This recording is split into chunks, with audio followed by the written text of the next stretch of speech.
पहले तो ये आपको स्वीकार करना चाहिए, दो अलग विषय हैं। सिंदूर ऑपरेशन में फौज के साहस का, फौज की बहादुरी का, फौज के पराक्रम का उनको हम बधाई देते हैं कि जिन परिस्थितियों में उन्होंने मुकाबला किया, और उन्हें अगर और मौका मिलता तो हो सकता था पीओके भी वो ले लेते।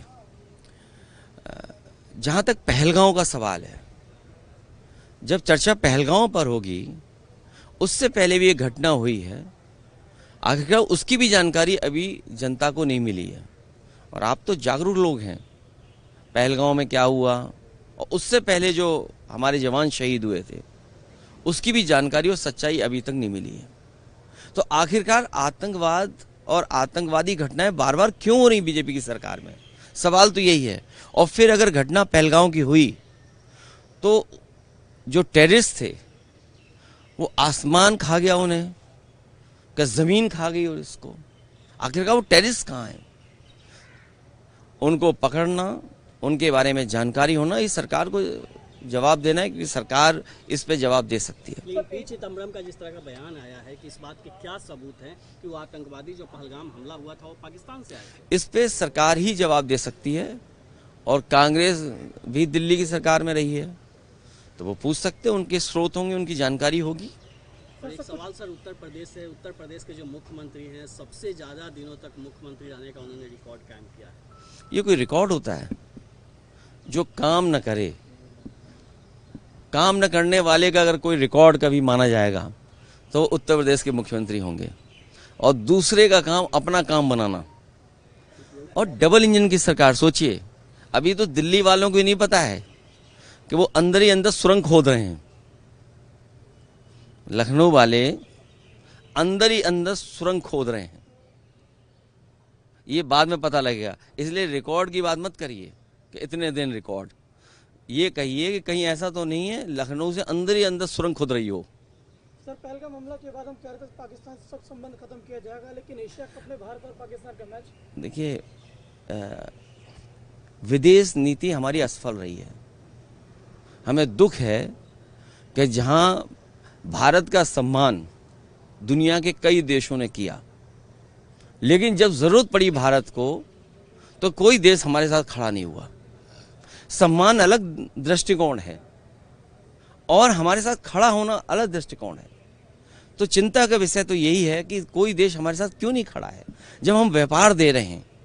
चीन को कितना व्यापार दे रहा है भारत, आखिरकार व्यापार रुकेगा कि नहीं रुकेगा?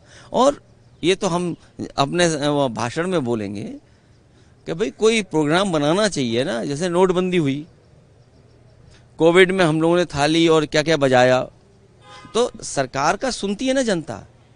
तो सरकार को ये फैसला लेना चाहिए कि अगले 10 साल में हम कोई चीन का सामान भारत में नहीं आने देंगे। इकट्ठा तो नहीं रोक सकते। अब सोचिए, अमीरों का तो सब कुछ आ रहा है, लेकिन गरीब के लिए खाद की जरूरत तो कुछ नहीं आ रहा। तो 10 साल में ये कार्यक्रम भारत सरकार को बनाना चाहिए, जैसे हम सब लोगों ने समर्थन दिया था भारत सरकार का।